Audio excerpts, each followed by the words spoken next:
지금부터 동학농민혁명 120주년 기념 학습 시작하겠습니다. 먼저 국민은혜가 있겠습니다. 모두 자리에 일어나 복귀를 해 주시기 바랍니다. 국회에 대하 경애.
바로 다음은 순국 선언 및 동학농민혁명 참여자에 대한 묵념이 있겠습니다. 일동 묵념.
바로 나머지는 시간 관계상 생략하겠습니다. 자리에 앉아주시기 바랍니다.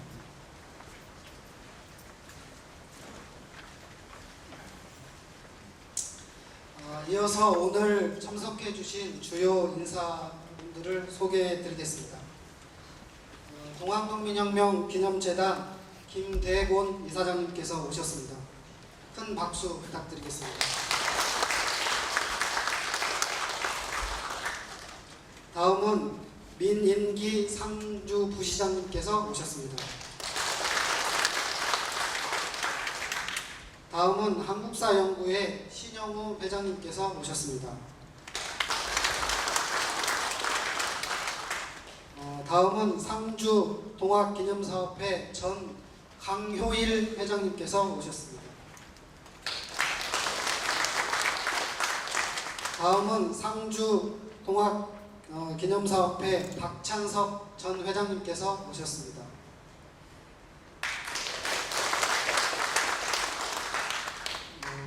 다음은 상주 계승사업회 김봉기 이사장님께서 오셨습니다.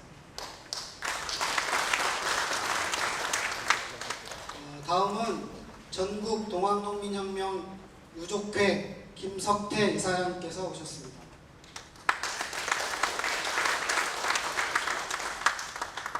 다음은 고창 동학농민혁명 기념사업회 진윤식 부이사장님과 고창 국민 여러분들께서 오셨습니다.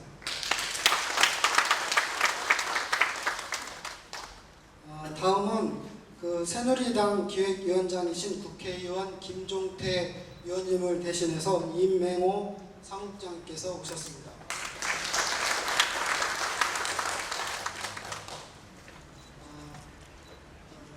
여러 많은 분들께서 오셨는데 시간 관계상 다 말씀드리지 못한 점 죄송스럽게 생각합니다. 다음은 김대곤 동학농민혁명 기념재단 이사장님께서 대회사를 해 주시겠습니다.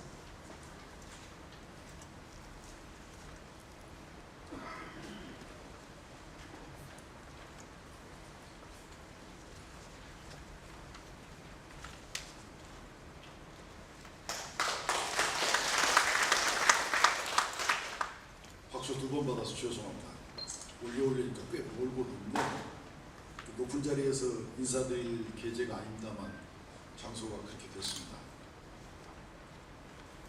안녕하십니까. 오늘 우리 재단에서 주최하는 동학농민혁명 120주년 기념 학술대회에 참석하기 위해 전국 각지에서 찾아주신 여러분께 진심으로 감사의 말씀을 드립니다. 더군다나 이번 학술대회를 이곳 상주에서 개최하게 되어 무엇보다 기쁘게 생각합니다. 올해는 동학농민혁명 120주년이 되는 해입니다. 그 어느 때보다 동학농민혁명에 대한 관심이 많은 것이 사실입니다. 그러나 한편으로는 동학농민혁명을 전라도 일부 지역에서 일어난 작은 사건으로 이해되는 경우도 있습니다. 안타까운 일이 아닐 수 없습니다. 여러분도 잘 아시는 것처럼 이곳 상주를 비롯한 경상도 지역에서도 동학농민혁명이 들불처럼 일어났습니다. 그런데 얼마 전에 저희 동학농민혁명 기념재단이 경상도 지역의 동학농민혁명에 대해 기록한 자료를 발견하게 되었습니다. 학초전, 소모 사실과 같은 자료들은 그동안 세상에 많이 알려지지 않았던 자료들이었습니다. 더구나 너무나 소중한 자료들입니다. 이에 재단에서는 이 자료를 가지고 학술대회를 개최하기로 했습니다. 그리고 경상도 지역에서 동학농민혁명이 가장 활발하게 전개된 바로 이곳 상주에서 개최하기로 했습니다.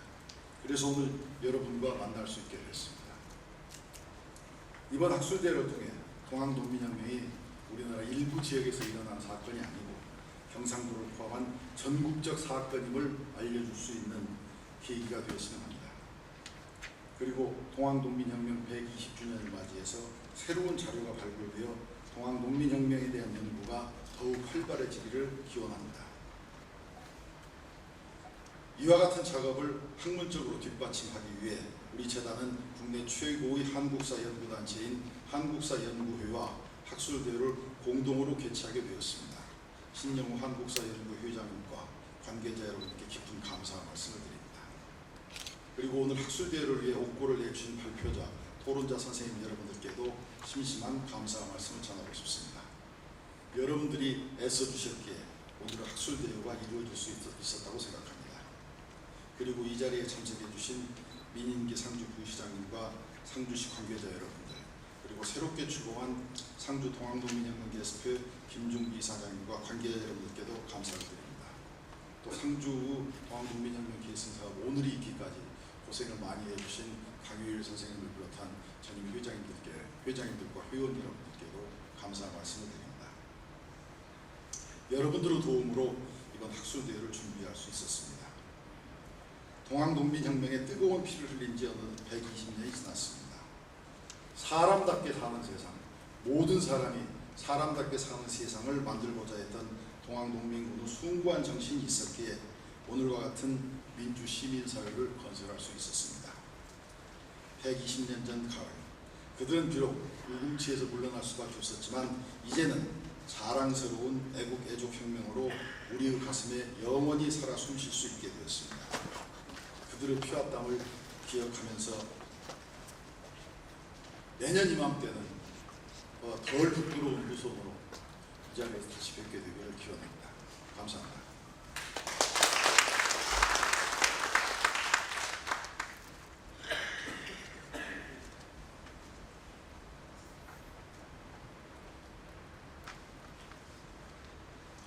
다음은 신영우 한국사연구회 회장님께서 기념사를 해 주시겠습니다.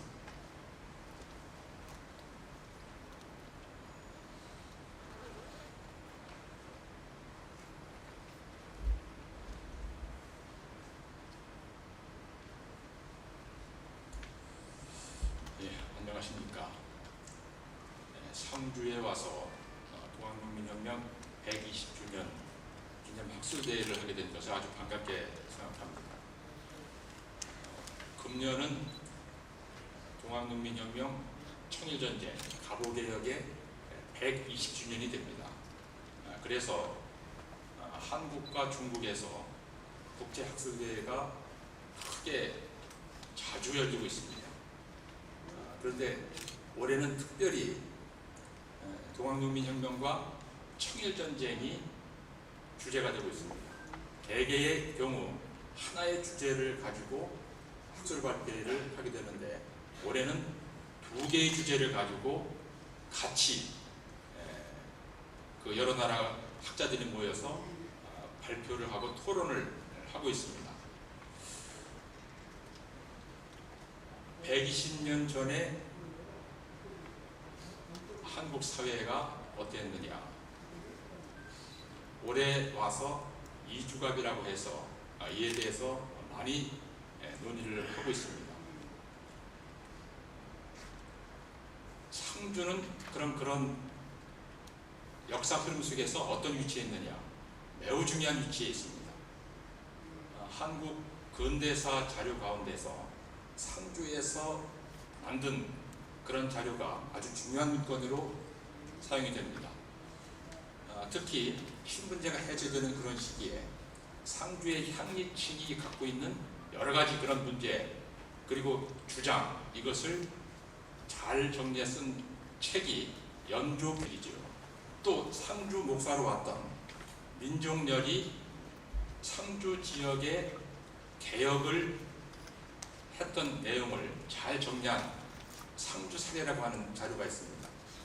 이것은 대원군 정치 이후에 한국 사회가 어떻게 바뀌어졌는가 하는 것을 지역의 모습을 통해서 잘 보여주는 그런 자료입니다. 1894년에는 동아농민군이 상주 지역에서 결속해서 거대한 세력을 이룹니다. 이 세력이 갖고 있는 의미가 뭐냐? 특히 경상도 지역에서 동학을 중심으로 해서 결속한 수많은 사람들이 무엇을 바랬느냐? 아주 매우 중요한 의미를 던져줍니다. 청일전쟁의 가장 중요한 흐름을 보여주는 것이 또 상주입니다. 청나라군과 전쟁을 하기 위해서 일본군이 파견되는데 그 파견된 가장 중요한 통로가 상주였습니다. 부산에서 서울까지 가는 중요한 요지에 병참부하고 군용전진선을 설치해서 전쟁의 후방 기지로 활용을 했는데 바로 상주에는 기지가 있었습니다. 이 일본군 근거지를 공격하기 위해서 상주 동학농민군이 봉기를 했습니다. 읍성을 점거하고 낙동 병참부를 공격하려고 시도하다가 반격을 받아서 많은 사람이 희생을 했습니다. 자, 그 사실을 보면 경상도 북부 지역, 상주 지역을 중심으로 한 이 지역에서 1894년에 한국의 역사 발전을 위해서 많은 노력을 한 내용을 알 수가 있는데 우리는 동학농민혁명과 관련된 그런 사례 또는 청일전쟁과 관련된 그런 사례를 상주에서 보는 것이 아니라 다른 지역 또는 중국 여기에서 찾고 있습니다. 상주에도 그런 내용이 우리가 충분히 찾아볼 수 있는 그런 유적지가 있는데 그것은 소홀히 되고 있죠. 조금 전에 도시장님께서 상주에도 동학을 주제로 한 박물관을 건설하려고 준비 중에 있다. 그런 말씀을 하셨습니다. 상주에 동학을 주제로 하는 박물관이 만들어진다면 한국 근대사에서 이 상주를 중심으로 한 경상도 북부 지역에서 이루어졌던 중요한 그런 내용이 집약이 돼서 국민에게 알려지게 될 겁니다. 그런 중요한 그런 사업이 올해 이루어지기를 바랍니다. 오늘 하는 학술대회는 그런 것에 부응하는 그런 대회가 되기를 바랍니다. 자, 고맙습니다.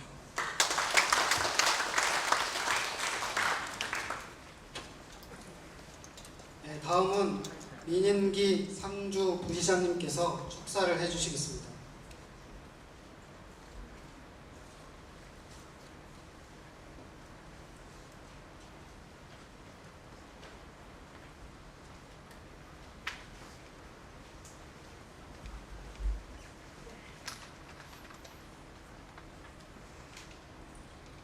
여러분 만나 뵙게 돼서 반갑습니다. 오늘 우리나라 역사상의 새로운 획을 그었던 동학농민혁명 120주년을 맞아서 이 300의 고장 이곳 상주에서 또 기념 학술대회를 갖게 된 것을 매우 뜻깊게 생각합니다. 먼저 오늘 학술대회를 주관해 주신 동학농민위원 기념재단 김대문 이사님, 한국사연구회 신영우 회장을 비롯한 관계자 여러분께 먼저 감사를 드립니다. 아울러 주제 발표와 아울러서 토론해 주신 교수님들 그리고 전문가 여러분께 감사를 드립니다. 또 참석해 주신 우리 상주동학농민혁명 기획성사업의 김목희 이사님, 전국동학농민혁명 유족회 김석대 이사님, 그리고 고창에서 지금 버스를 한 대 오셨다면 멀리서 오셔서 감사를 드립니다. 아시다시피 1894년에 일어난 농학동민혁명은 반외세 또 반봉건주의를 주장하면서 자주와 평등과 계획의 세상을 한번 만들어보자는 우리 선조들의 자랑스러운 그런 민중혁명이었다 이렇게 생각합니다. 이런 동학농민운동은 을미 의병활동, 3.1운동으로 이어졌고 4.19 혁명을 통해서 우리나라의 민주주의와 평등사상을 가져오는 계기가 되었다는 데서 큰 의미를 가집니다. 아까 이사님도 말씀하셨다시피 이 농학혁명이 그동안에 일제강점기를 통해서 단절이 되었다가 그 가치를 제대로 받지 못했는 것이 사실입니다. 그러나 최근에 그 명예회복을 위한 특별법이 제정되고 이 기념재단이 설립되면서부터 역사적으로 재평가를 받게 되어서 매우 다행스럽게 생각합니다. 현재 우리 상주에도 김영정 대제주님의 옛집을 비롯한 동학 관련 유적들이 곳곳에 산재해 있습니다. 특히 은천면 우길에 있는 동학교당을 위시해서 동학대전, 경전 등의 한 1500여 점의 그 유물이 1995년에 경상북도 민속문화재로 지정되고 작년도 12월에 국가기록물로 지정되어서 가치를 인정을 받고 있습니다. 앞으로 저희들은 이 유네스코 세계 기록유산으로 등재하고자 지금 경북도 함께 공조체제에 최선을 다하고 있는 실정입니다. 이와 아울러서 우리 시에서도 앞으로 동학 관련 유적을 숙련화하고 또 동학이 가지고 있는 그 가치를 재조명해서 축적해서 대내외에 알릴 수 있는 그런 데 최선을 다하도록 하겠습니다. 모쪼록 오늘 학술대회를 통해서 우리 노예 그 북부 지역의 동학혁명, 농민혁명을 재조명하고 또 동학만이 가지는 그런 본연의 가치를 그 정신을 이어가는 계기가 되기를 기대를 합니다. 그것도 오늘 학술대회를 다시 한번 축하드리고 무엇보다도 동학이 또 운동이 일어났던 우리 상주 지역의 훈훈한 인심도 좀 느끼시고 또 지역에 대한 좋은 추억을 가지시는 그런 의미 있는 시간이 되었으면 좋겠습니다. 예, 감사합니다.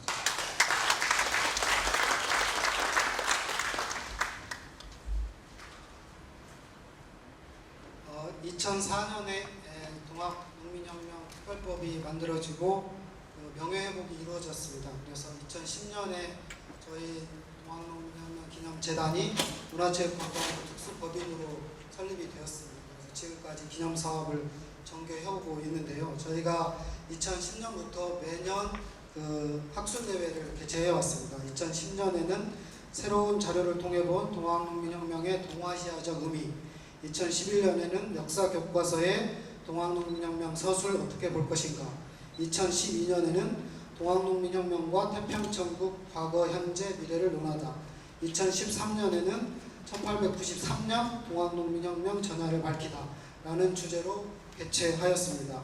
올해 학술대회 주제는 새로운 자료를 통해 본 경상도 북부지역 동학농민혁명입니다. 올해가 동학농민혁명 120주년이 되는 해이고 그런데 저희 재단에서 경상도 지역에서 동학농민혁명 관련 자료를 발굴하게 돼서 이러한 동학농민혁명 120주년도 기념하고 또 동학농민혁명이 전라도 일부 지역의 역사가 아니라 경상도 전국적인 역사라는 것을 좀 이 자료를 통해서 한번 확인시켜 볼 수 있는 기회로 삼고자 이번에 학술대회를 개최하게 되었음을 알려드리겠습니다. 이제 장례를 좀 정리하고 잠깐 쉬었다가 본격적인 학술대회를 하도록 하겠습니다. 사회는 한국사연구회 박걸순 교수님께서 맡아주시겠습니다. 로비에 음료와 다과가 있으니까 좀 들으시고 잠깐 쉬었다가 10분 뒤에 시작하는 것으로 하겠습니다. 이상으로 개회식을 마치도록 하겠습니다. 감사합니다.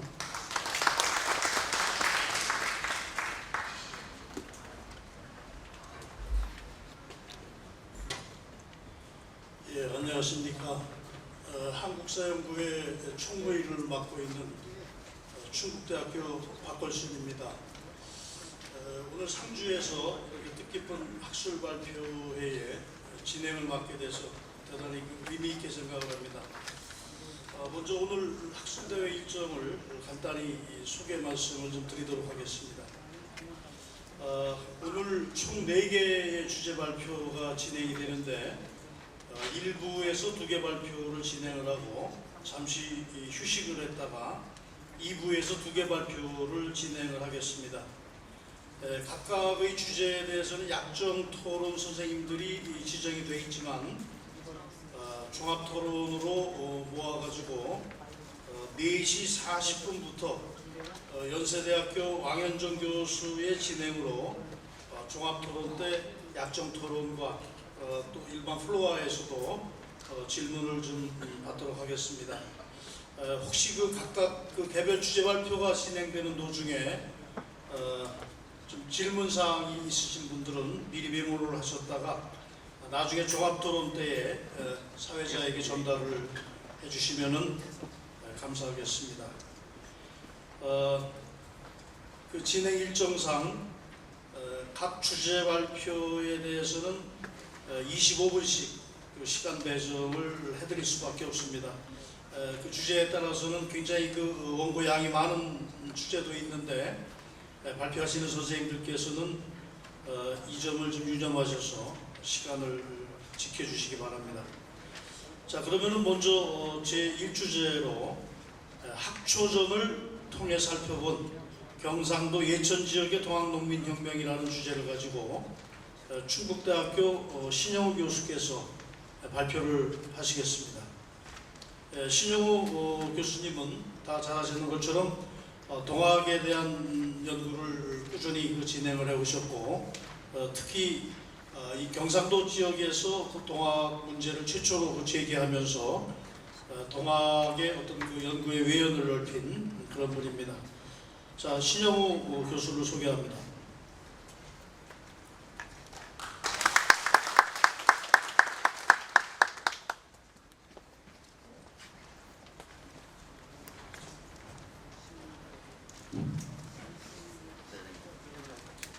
전에 제가 인사 말씀을 드리고 또 이렇게 발표하게 되니까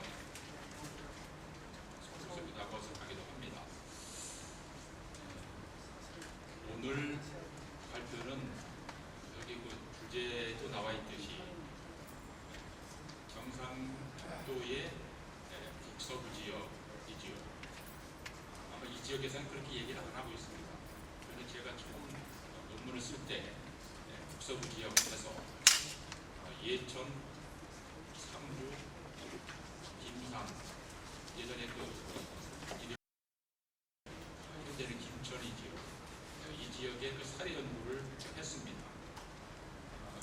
그런데 이제 올해 됐기 때문에 대개는 이 지역에서 어떤 일이 있었다 하는 것을 알게 됐는데 이제 정말 오랜만에 새로운 자료가 나왔습니다. 제가 처음에 논문을 발표하고 난 뒤 새로운 자료가 나오면은 보완을 해야 되겠다 하고 생각했습니다. 그래서 책으로 묶어내는 것을 그때 주제를 했어요. 주제한 그런 까닭이 주로 진압한 사람들이 기록한 그런 자료만 남아 있어서 그걸 보고 했기 때문에 이건 문제가 있다. 즉 1894년에 동학농민군이 활동을 하고 또 이를 진압하던 반군과 민보군이 있는데 이 진압한 사람들만 자료를 남겨서 이 자료를 갖고 얘기한다면 이거는 한쪽 면만 보는 것이다 이렇게 생각을 했죠. 또 하나는 이 지역에서 가장 중요한 것이 일본군과의 문제입니다. 일본군 자료가 당시 제가 그랬을 때 주한 일본 공사한 기록을 통해서 대체로 어떻다 하는 것을 알게 됐는데 군대는 구체적인 전과 보고를 올리게 됩니다. 기록을 남게 되죠. 이 기록을 찾아보지 않고서는 문문이 완벽한 것이 되지 못한다. 그래서 일본군 측 자료를 찾아보고 난 뒤에 보완을 해야 되겠다 이렇게 생각을 했는데, 그래서 최근에 일본에 보존되고 있는 당시 일본군 자료, 그것은 히로시마에 주둔하고 있던 일본군 제5사단, 그리고 그 5사단 산하에 있었던 경참부와 전신소 관련 자료, 이런 것을 찾아서 확인하게 됐습니다. 그런데 사실상 일본군 자료는 주한일본 공사관 쪽에 나와 있는 그런 자료가 아주 중요한 것이다. 보는 모습 그것이 확인이 됩니다. 되게 비슷한데 구체적인 매번 명령한 히로시마 대본영에서 명령한 그런 것이 하나하나 확인될 뿐, 대체적으로는 주한일본 공사관 자료 이것이 사실을 잘 보여준다 이렇게 생각을 하게 됐습니다. 자, 그런데 바로 중앙농민군과 관련된 자료, 직접 활동했던 분들이 쓴 기록, 이런 것을 찾지 못해서 주저주저 하고 있었는데, 마침 이 학초전이 확인이 된 겁니다. 이 학초전을 처음 보고 난 뒤에 얼마나 흥미가 있었고 집중이 됐는지 모릅니다. 이걸 점검해 가면서 처음에는 빨리 한번 봤는데, 그러니까 이야기체처럼 이렇게 나오고 잘 파악이 안 되는 그런 부분도 있었습니다. 그런데 다시 읽어보니까 이게 굉장히 중요한 자료다. 자, 동아농민군이 활동해서 직접 내가 무슨 일을 했다 하는 것을 쓴 글은 거의 없습니다.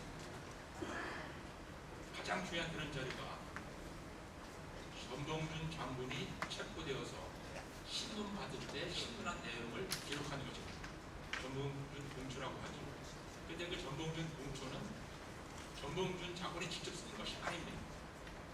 공초가 했던 관리들이 있었기 때문에 자기들이 필요한 내용만 물어보고 또 가감 삭제해서 그렇게 문서를 작성한 것이 아닌가 이렇게 생각이 드는 것이 많습니다. 그런데 다른 자료가 없기 때문에 그 자료를 가장 중요한 자료로 이렇게 볼 수밖에 없는데, 예천 지역에 한정된 것이긴 하지만 이런 새로운 자료가 나타남으로써 이제 동학농민군의 시각을 가지고 당시 무슨 일이 있었는가 하는 것을 확인할 수가 있게 됐습니다. 그런데 오늘 제가 이렇게 첫 번째 발표를 하게 됐는데 여러분들에게 사과 말씀을 먼저 드려야 될 것 같습니다. 논문을 다 완성해서 완성된 걸 가지고서 말씀을 드려야 되는데 이 완성을 하지 못했습니다. 그래서 앞으로 어떻게 중요한 것을 다룰 것인가 하는 것을 소개하는 그런 형태로 오늘 말씀을 드려야 할 것 같습니다. 양해를 해주시기 바랍니다. 앞으로 가능한 빠른 시간 내에 치밀하게 새롭게 보정을 해서 이 내용을 밝혀내겠습니다. 앞부분 지금 어둡긴 하지만은 그 앞부분에 그 머리말이 있는데 머리말에 그동안에 경상도 그 지역에 관련된 예전에 중앙농민혁명 연구를 어떻게 했는가 하는 것을 소개를 했습니다. 그것을 읽어가면서 말씀드리는 것으로 하겠습니다. 제가 1894년 영남 예천의 농민들과 보수집강소란 논문을 발표한 것은 지금부터 30년 전인 1984년입니다. 당시 예천의 중앙농민군의 활동 사실은 전혀 알려지지 않았습니다. 그리고 동아농민 관련 자료를 경상도에서 찾아내는 작업, 이것도 처음이었습니다. 그런데 이 연구는 갑오척사록이라고 하는 그런 자료가 있었기 때문에 가능했습니다. 갑오척사록은 동아농민군을 진압하기 위해서 결성한 예천 집강소가 만든 공식문서입니다. 집강소의 설치 시기부터 해체할 때까지 전 과정을 일지로 정리해서 1894년에 예천에서 벌어졌던 일들에 대해서 자세하게 전해주고 있습니다. 그래서 이 자료를 분석하는 것이 우선이었습니다. 이 자료는 충남대학교에서 한문을 가르치고 계시는 조종욱 교수님이 소장하고 계신 그 자료를 제가 처음 확인을 해서 읽었던 것입니다. 그런데 똑같은 그런 자료가 국립중앙도서관 도서실에도 나와 있습니다. 그리고 또 하나는 당시 예천에 이방이었던 정대입이라고 하는 분의 후손댁에 똑같은 것이 나와 있습니다. 그리고 또 하나 한 권의 책이 이 책을 썼던 반재원이라고 하는 분의 후손이 또 이 책을 갖고 있습니다. 근데 전체에 현존하고 있는 필사본이 4권입니다. 그런데 일부는 좀 다릅니다. 뒷부분에 가감한 그런 것이 있지만 처음부터 끝까지 같습니다. 그래서 집강소에서 만든 공식 문서다 이렇게 확인하게 됐죠. 처음 예천에 가서 소개받았던 분이 예천 대창중고등학교의 정양수 교감 선생님이십니다. 이 정양수 교감 선생님은 예천에서는 아주 잘 알고 계시는 그런 분인데 성균관대학교 국문학과를 나오시고 국문학 공부를 하셨던 분입니다. 그리고 예천 지역의 여러 지역 자료를 조사해서 소개하고 계신 그런 분이었죠. 연구분이었는데 바로 여러 그 자료에 관련된 그런 내용들을 소개받아서 조사를 할 수 있었죠. 자, 그리고 이런 자료를 검토하면서 그 지역을 샅샅이 조사를 했습니다. 지명을 하나하나 확인을 했고 또 그 자료에 나와 있는 인명을 찾아서 조사를 했습니다. 그래서 여러분들을 만나뵐 수 있었는데 그 여러분들 가운데서 특히 그 지역에서 명문 양반가의 후손으로서 자기 집안의 여러 문헌에 관해서 잘 알고 계시는 그런 몇 분이 계셨습니다. 그분 댁에 가서 그 전적을 살펴봤는데 지금도 그 생각이 납니다. 시골에 고선은 굉장히 많이 있는데 그 고선을 보존할 수가 없으니까 안방에는 냄새가 나니까 보존하지 못하고 창고 같은데 시멘트로 지어서 거기다가 부었습니다. 그러니 비가 많이 오면 습기가 차고 해서 불벌레가 서게 되는데 그 안에 들어가서 한여름에 책을 다 내려보면서 하나하나 확인했습니다. 저는 불벌레가 요만한 것만 봤지 이렇게 큰 건 처음 봤습니다. 그런 게 스무스무 다니는 걸 다 잡아내면서 책을 봤죠. 여러 집안에 가서 그런 책을 보고 예천의 당시 상황에 대해서 하나하나 여러 가지를 조사를 했습니다. 또 당시 활동했던 동아농민군의 이름이 나오니까 그 이름과 그 사시던 곳을 찾아가서 여러분들에게 물어봤습니다. 이건 저는 잘 확인이 안 되기 때문에 그 정양수 교감 선생님과 나중에 교장 선생님까지 하셨죠. 그리고 김상문 선생님 통해서 여러분들 만나 뵀습니다. 오늘 이 자리에 당시 만나 뵀던 두 분이 와 계십니다. 한 분은 하지도회에서 중요한 역할을 했던 윤신이라고 하시는 분의 후손 윤영수 선생님이 계십니다. 네. 잠깐 일어나서 인사 좀 해주시죠. 자, 윤영수 선생님이십니다. 그동안에 30년 동안 만나서 얘기 듣고 찾아게 됐고 제가 팬을 참 많이 끼쳤습니다. 또 한 분은 금장실에 교회를 열었을 때 이 금당시 수천에 모였을 때에 거기에서 가장 두드러지게 활동하셨던 분, 가장 높은 분이 누구냐 했더니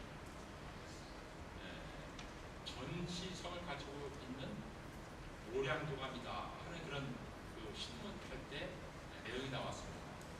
바로 그 전 도감이 어떤 활동하셨는지는 앞으로 더 연구를 해야 되겠지만 그 후손인 전장훈 선생님 나오셨습니다.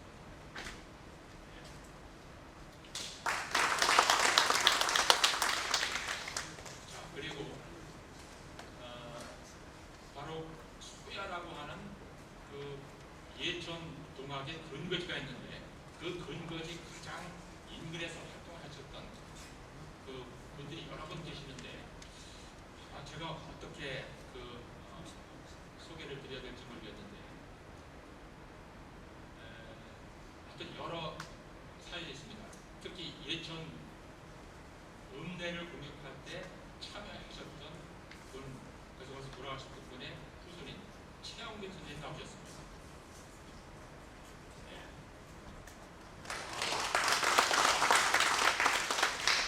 수십 년간 같이 뵙고 만나고 여러 증언을 듣고 그러했습니다. 자, 그런데 오늘 이제 조금 있다가 토론을 하시겠지만 이 학초집을 갖고 계시다가 여러 그 일을 하셨습니다. 이렇게 까맣게 나온 것은 한글로 썼던 그 이 학초의 그 그리고 여기서 하나하나 팔자로 입력을 해서 이렇게 쉽게 볼 수 있게 해주신 분이 계십니다. 조금 뒤에 직접 토론하면서 그 말씀을 듣도록 하죠. 자, 이렇게 진압군 측이 아니라 동학농민군으로 활동했던 그런 분이 직접 증언을 해주시고 자료를 제공해 주셔가지고 이 예천 지역의 동학농민혁명에 관해서는 아주 새로운 그런 얘기를 하게 됐습니다. 자, 5페이지를 보면은 가장 예천 지역에서 중요한 그런 문제가 뭐냐? 그 전투에 관련된 그런 겁니다. 자, 이 전투가 언제 벌어졌느냐? 동학농민군이 2차 기포할 때 벌어진 것이 아닙니다. 8월 말입니다. 음력으로 9월 말이죠. 자, 이 시기에 예천에서는 동학농민군과 읍내의 민보군이 대규모의 전투를 벌이게 됩니다. 그리고 바로 일본군이 기습을 해서 이 소야 근거지를 초토화시켜버리죠. 그래서 예천에서는 더 이상 큰 활동을 하지 못하게 되는데, 자, 그런 사건, 이것이 갖고 있는 의미가 뭐냐 하는 겁니다. 자, 이 학초집을 통해서 앞으로 이 연구가 어떻게 새롭게 될 것인가 하는 것을 6페이지 보면은 큰 글자로 제목을 써놨는데, 동학농민군 지도자의 사회 신분을 재검토할 수 있게 되었다 하는 겁니다. 이 학초집 그 필자는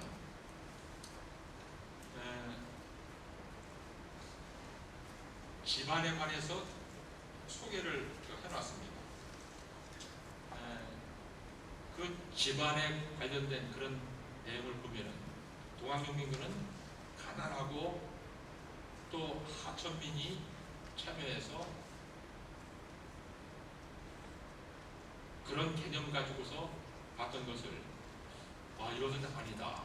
동학농민군 가운데서 특히 지도자로서 활동했던 분을 일부를 조사해 보니까 명문 양관가 출신도 있고 학식이 있는 분도 있고 또 향리로 활동했던 분도 있고 도농도 있고 여러분들이 있다 하는 것을 확인을 했는데 여기도 그것이 확인이 됩니다.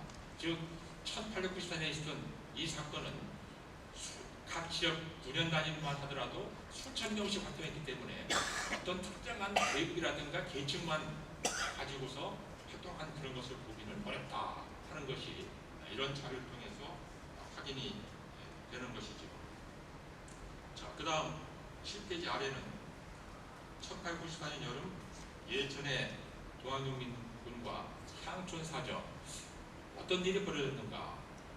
이 그 학초지 보면 흥미있는 것이 많습니다. 아까도 말씀드렸듯이 직접 경험한 그런 얘기이기 때문에 그런 경험한 얘기를 소개를 해서 앞으로 소설, 서사시를 쓰거나 드라마를 만들거나 또는 영화를 만들 때 이런 사례를 소개할 경우 아주 생생한 그런 자료가 될 수 있다 하는 그런 것들이 여러 개가 나오고 있죠. 특히 향촌 사회의 구체적인 여러 가지 그 변화상 이런 것이 나오는데 거기에 인용 표시를 한 그런 내용은 박종주 선생님이 직접 쓴 글에서 인용을 한 것들입니다. 자, 그리고 10페이지를 보면은 동아농민군의 도래에 관해서 구체적인 증언이 나옵니다. 지금까지는 진압군식 자료에서 화지도해를 했다 또는 일본군 자료에서 사냥에 많은 동학도들이 모여 있었다 이런 것들이 나옵니다. 그런데 구체적으로 어떤 모임인지 어떻게 했는지 거기서 무슨 일이 벌어졌는지 하는 것을 이 학초집에서 소개를 해놓고 있습니다. 자, 그런 것들을 구체적인 증언을 통해서 새롭게 얘기를 할 수 있다 하는 겁니다. 12페이지를 보면은 닭개노무치 대위의 피살 문제가 있습니다. 이 사냥, 소야, 예전에 수천 명씩 동아농민군이 집결해서 활동하게 되니까 여기에 제일 겁을 먹었던 사람이 누구냐? 바로 낙동병참부의 일본군, 태봉병참부의 일본군, 그리고 문경병참부의 일본군들입니다. 가장 가까운 데가 태봉입니다. 태봉에서 부관이었던 기병대위 다케노우치가 병사 2명과 함께 정찰을 나옵니다. 이 다케우치로 처음에 알고 있었는데 재작년에 히로시마에 이 다케노우치의 그 살던 집들을 확인을 하고 이노우에 선생님하고 같이 조사를 했습니다. 했더니 그 집안은 노자를 붙여서 다케노우치라고 이렇게 부른다 그렇게 얘기를 합니다. 1894년에 조선에서 희생된, 조선에서 죽은 일본군 가운데서 가장 높은 그 계급이 대위인데 그 대위가 어떻게 죽었는가 하는 것을 이 기록에 소개를 하고 있습니다. 자, 그리고 그 아래에 예천 서정자 전투, 이 전투의 구체적인 그런 모습이 여기 나옵니다. 실제 참여했기 때문에 어떻게 무슨 일이 벌어졌는가 하는 것을 알 수가 있죠. 즉 진압군 기록에 나와 있는 것하고 어떻게 다른가 하는 것을 이걸 가지고 알 수가 있습니다. 이런 자료, 역사 연구는 자료가 가장 중요합니다. 중요한 관찰 자료를 해석하고 재해석해서 정확하게 읽어내는 것도 중요하지만 새로운 자료를 찾아내서 그 자료가 전해주는 그런 내용이 뭐냐, 그 성격을 어떻게 규정해야 되느냐, 이것을 연구하는 것, 이것이 아주 중요한 그런 내용이 되지요. 학초집은 그런 면에서 본다면 제가 처음 동학농민혁명 경상도 지역 살해 연구를 했던 1984년 이후 30년 만에 새롭게 이것을 재조명할 수 있도록 한 그런 자료입니다. 자, 제 말씀을 여기서 마치겠습니다.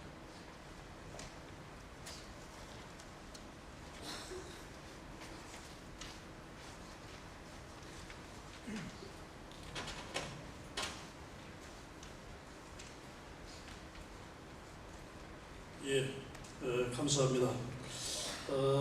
신정호 선생님 발표에 대해서는 그 대구 송일초등학교 박정두 교장 선생님께서 나중에 종합토론 시간에 약정 토론을 해주시겠습니다. 예, 수고하셨습니다. 다음 두 번째 주제 발표를 진행하겠습니다.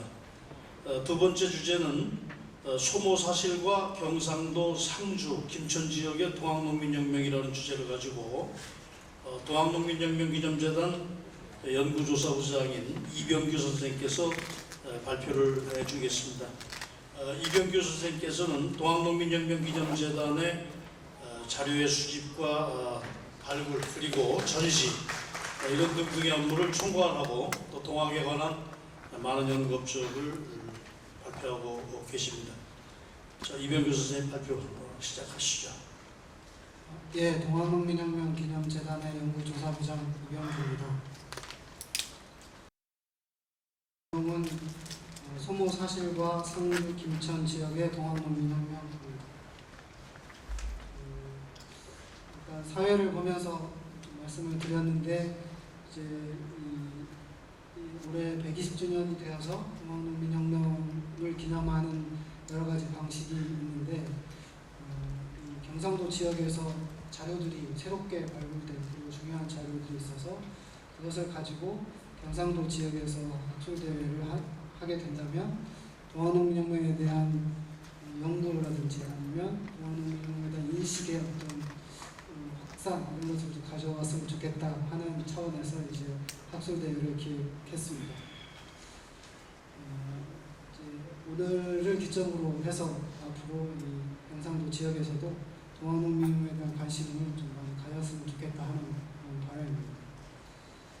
그리고 이제 제가 원래 기획을 하면서 이 소모 사실의 경우에는 이제 원래 발표하시기로 한 분이 계셨는데 사정이 생겨서 이제 중간에 제가 발표를 이제 대타가 되는 과정에서 제가 이때 시간도 많지 않은 과정에서 준비하다 보니까 좀 소략하게 정리된 그런 감이 없지 않아 있다는 것을 먼저 좀 말씀을 드리겠습니다.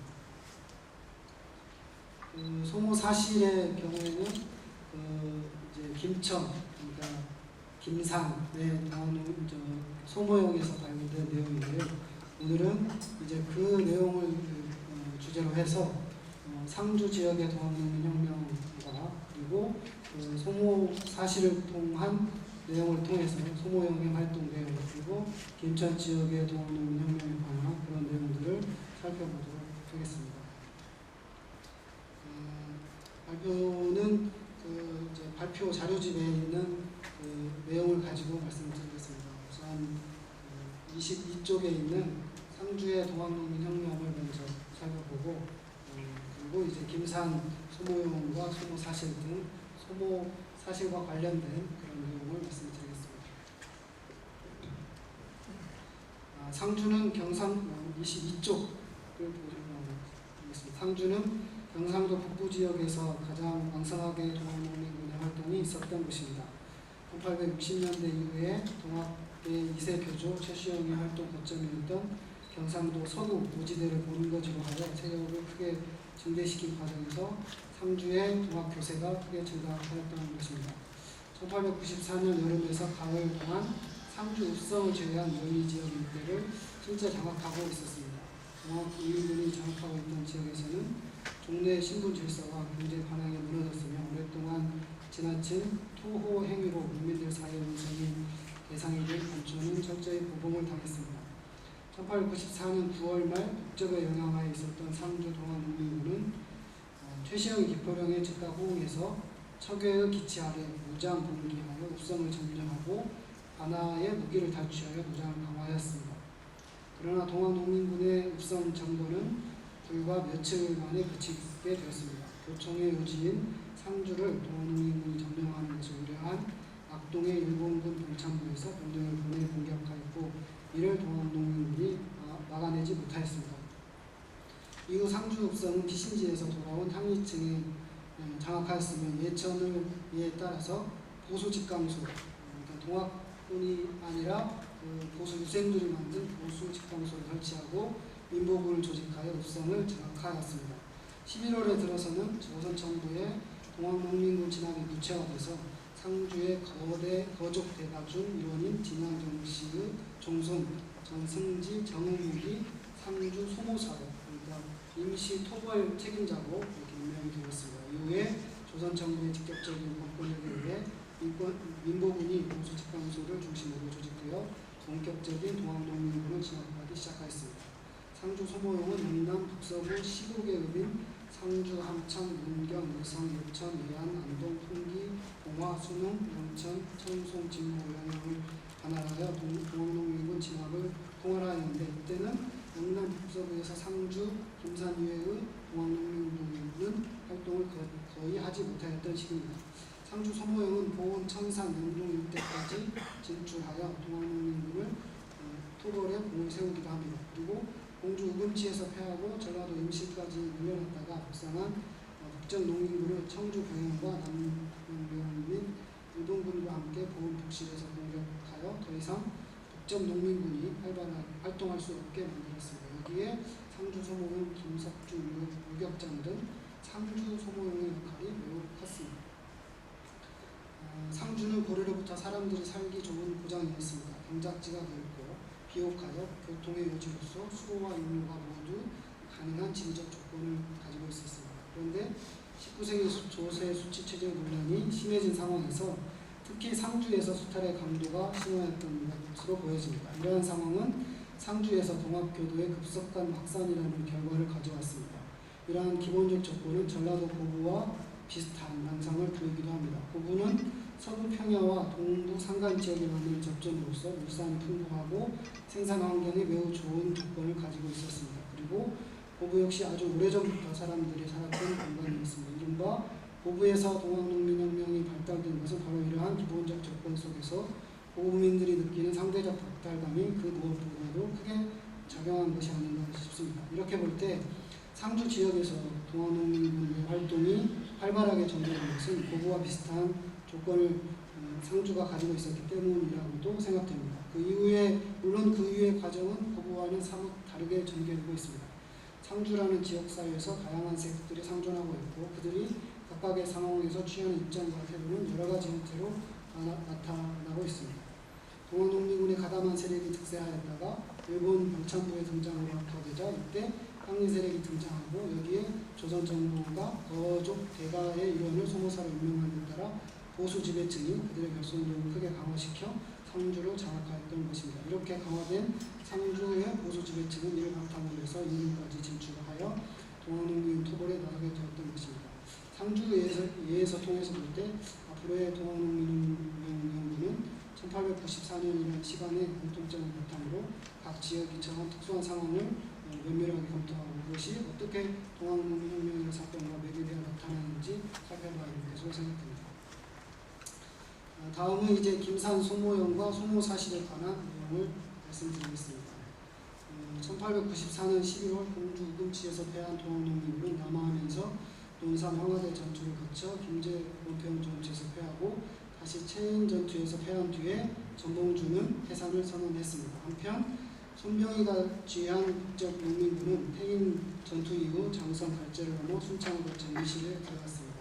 손병희는 11월 초순부터 임실 태국대에 머물러 있던 최시영을 만나 함께 도피길에 올랐습니다. 임실을 떠난 이들은 장수 장계를 가던 도중에 공군과 여러 차례 접전한 뒤 금산을 거쳐 우주를 점령하였습니다. 이후 동학교조 최시영과 통륜 손병희가 이끄는 동학농민군 1만 명은 전라도 무주에서 북상해서 한간 서수원에 머물다가 영동과 한간 문내에 들어가 관할을 점령하고 독일을 탈취하여 영산 장들에 들어가 주둔하였습니다. 이렇게 되자 김산 소모사 조시영은 상주 소모사 정우목에게 공문을 보내 무주의 비류가 영남으로 올 때 상주 소모에서 정예포군 200여 명을 보내서 투풍령을 방어하도록 하자고 청하였습니다. 이에 대해 상주 소모사 정우목은 상주 소모의 요충지으로 병력을 보내줄 수 없고 추풍령은 김산 소모에서 방어하도록 하자고 회신하였습니다. 또한 영동 청산의 향리는 상주 유격군에게 호남에서 오는 비류 수만이 평광과 영동 등지에 온다고 전하고 급히 구원해 달라고 요청하였습니다.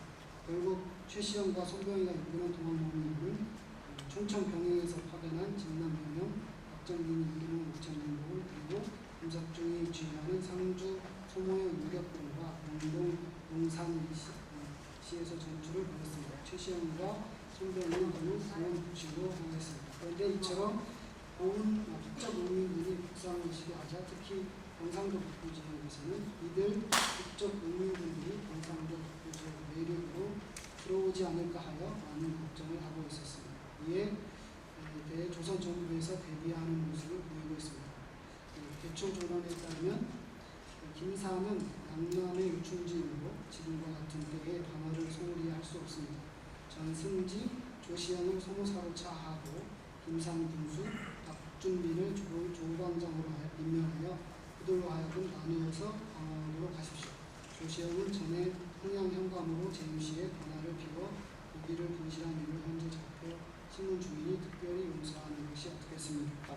라고 하여 조시영을 소모사로 임명하고 조선 정부는 동학농민군을 토벌하기 위해 김사뿐만 아니라 경상도 전역을 몇 개의 권역으로 나누어 방어하고 동학농민군 토벌하도록 하였습니다. 소모 일기에 따르면 아래에 제시된 내용처럼 이제 경상도 지역을 경상도 전역을 아래 10여 개 고을 묶어서 5개 권역으로 나누어 관할하도록 하였습니다. 이에 따르면 경상도 북부 지역은 상주 소모사 정무, 경상도 동부 지역은 대구 독포사 지석영, 경상도 북서부 지역은 인동 독포사 조응영,